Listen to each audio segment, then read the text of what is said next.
সবচেয়ে গুরুত্বপূর্ণ এবং ফজিলতপূর্ণ আমল কোরবানি। এই কোরবানি করা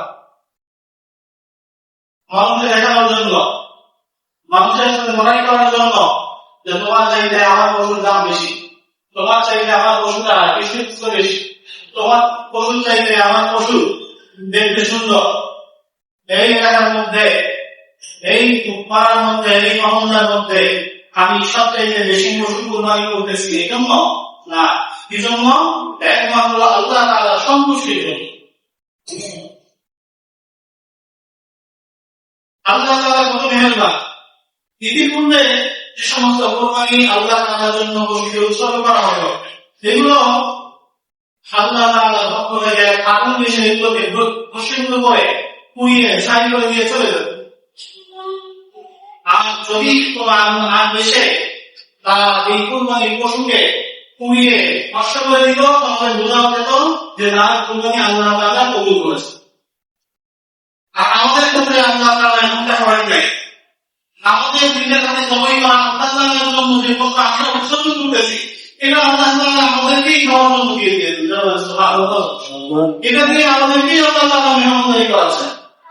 যেই পশুটা আমি জবাই করলাম এটা আল্লাহ তাআলা, আর আল্লাহ তাআলার মেহমানদারি চলতেছে।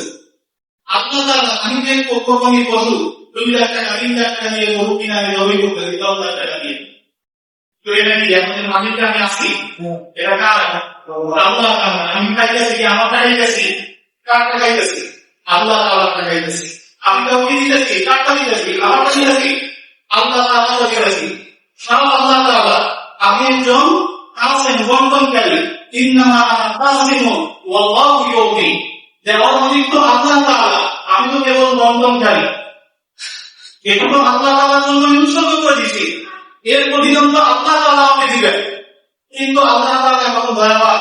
আল্লাহ তাআলা বলতেছেন এটা তুমিও খাও, তোমার আত্মীয় স্বজনদেরকেও খাও, তোমার প্রতিবেশীদেরকেও খাও, তোমার এলাকায় থাকা এতিম মিসকিন অসহায় গরিব বাচ্চা যাদের দেখার মতো কেউ নাই তাদেরকেও খাও। আল্লাহ তাআলা আমাদেরকেও খাওয়ার সুযোগ দিয়েছেন এবং এগুলোর মাধ্যমে মেহমানদারি করারও অনুমতি দিয়েছে।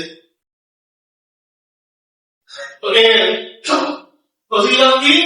রাসূল সাল্লাল্লাহু আলাইহি ওয়াসাল্লাম বলেন, দেখো সে ব্যক্তি আল্লাহ তাআলার সন্তুষ্টির জন্য আল্লাহ তাআলার জন্য কোনো পশুকে কুরবানি করে, উৎসর্গ করে, কিয়ামতের ময়দানে ওই কুরবানির পশু তার সমস্ত পশম, নখ এবং গোশত, চামড়া এমনকি শিং, রক্ত সহ সেদিন কিয়ামতের ময়দানে উপস্থিত হবে। এবং প্রতিটা পশমের বিনিময়ে কোরবানি তাদেরকে সওয়াব দেওয়া হবে। সুবহানাল্লাহ। ঠিক যেভাবে কোরবানি দেওয়ার ব্যাপারে আল্লাহ তাআলা রাসূল দেওয়ার ফজিলত বা বর্ণনা করেছেন, ঠিক একই ভাবে আল্লাহ তাআলা রাসূল বলেছেন যদি কোন ব্যক্তি সামর্থ্য থাকা সত্ত্বেও, তাকে আল্লাহ তাআলা সামর্থ্য দিয়েছেন, সামর্থ্যবান ব্যক্তি, এতটা সত্ত্বেও সে কুরবানি না করে, আল্লাহ তাআলার জন্য কুরবানির পশু জবাই না করে, উৎসর্গ না করে, তো ওই ব্যক্তি যেন ঈদগাহে, আমাদের ঈদগাহে উপস্থিত না, সে আমাদের সেজন্য আমাদের ঈদগাহে না আসে। ওইরকম লোকের আমাদের ঈদগাহে আসার কোনো প্রয়োজন নেই।